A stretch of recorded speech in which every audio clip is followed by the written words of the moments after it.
Hey guys, it's Matt from GI Energy. In this video today, we're going to be covering off the Tesla Powerwall 3, which as of late 2024 will now be available for new installations. All the great things that we've learnt about it in obviously its short time, and some of the scenarios where it may not be the most suitable solution for your home, depending on what your requirements are, and obviously the importance of discussing that with someone that understands everything about the industry. So the Powerwall 3 has obviously replaced the Powerwall 2 as the go-to installation, and there's a huge amount of buzz around what that is for new home installations. So the unit is actually a built-in inverter and battery all in one now. So we're removing the need for a string inverter and a AC coupled battery. Everything installed in one unit, which is great for installers in terms of reducing the installation time marginally, and also just less equipment obviously to be installed in your home. The inverter has 3 MPPTs, so 3 trackers that can also be paralleled to install up to 20 kilowatts of panels on your roof. So a lot more capacity there for charging the battery through winter periods, poor weather, obviously improving your solar generation first thing and later in the day. So at that time, you're not sort of eating into the battery, or obviously still relying on it early morning. The discharge rate has been vastly improved. So there now is a peak discharge of 11.04 kilowatt hours. So if you've got some really power hungry appliances in the home, a large air conditioner, EV charger, whatever else that may be there, a lot more of that power can now be covered from the Powerwall continuously than in the previous model. So that's really good for avoiding peak demand tariffs that are becoming really commonplace now, with obviously retailers shifting how we're billed in terms of tariffs and structures, and just improving the overall feel of obviously covering off as much as you can from your own battery. The usable capacity is 14 kilowatt hours, so a slight improvement on the 13.2 kilowatt hour usable capacity of the Powerwall 2 model. A little bit more extra power there, and you can install multiple Powerwall 3s for your home if you are a really large user of power. The other main differences between the two, it's a little bit different in size, physical size marginally. Looks a little bit different with a different logo that people are pretty excited about as well.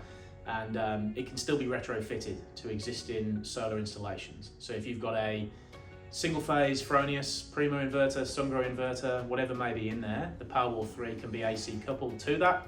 You don't necessarily have to connect additional panels, but there may be a possibility where that's a suitable solution. And again, that's something to discuss with a professional that understands what the benefit is there and what it means for you. It's still a single phase solution. So the Powerwall 3 can be installed on 3-phase home. No issue with doing that, similar to the Powerwall 2, but there are some drawbacks there in terms of the experience and what you'd expect the battery to do for your home. So the backup capabilities are still single phase. So if the power goes down, we can wire in 1 phase of the home on a 3-phase home. So that would cover off some lights, some power points, Wi-Fi, whatever you sort of deem essential now, which Wi-Fi tends to be one of those that is included. But if you've got a large 3-phase air conditioner, another 3-phase appliance, or split power across phases, the Powerwall 3 will not cover off your usage in a blackout. So it's really important to understand that. It will also black start on single phase. So if the power goes down and it's a clear day at midday on a 3-phase home, the system cannot generate power. It cannot generate solar energy like it can in a single phase solution. That's a grid tied thing that obviously occurs with the Powerwall 3, but ultimately again, there are other products that can do that in a 3-phase home, which if that's something that you're looking to achieve, especially moving forward as obviously power outages are becoming more common, again, something that needs to be discussed with an installer that really understands how that works, how it's installed, and ultimately the life experience to get there. So what we use in a lot of 3-phase scenarios instead of Tesla is the Fronius BYD solution. True 3-phase, it can black start, it can generate solar when the power's out, and it can give you 3-phase whole home backup if that's what you require.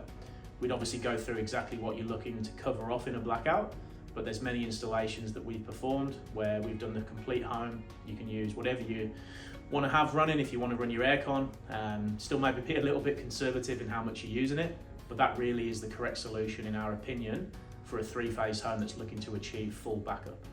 The BYD also offers a nice modular installation, so you can start with a modest amount of storage, and then if your requirements change, if you just want to cover off a bit more of that consumption that you want to offset, you can add more modules. So Powerwall 3, you can add multiple units. Each one has that inverter built in. So the AC approval size for your local network provider obviously needs to be informed when we do the installation. There's a grid application for every installation that's performed in Australia, and to tick that off, we obviously need to comply with those restrictions, and they differ in various areas, even within the state where there's other providers as well. So we're pretty excited about the Powerwall 3 at GI Energy. It's obviously been spoken about for a number of years in this next iteration of the unit, and yeah, for late 2024 installations, we're really pumped to be getting a few of these in. Thanks.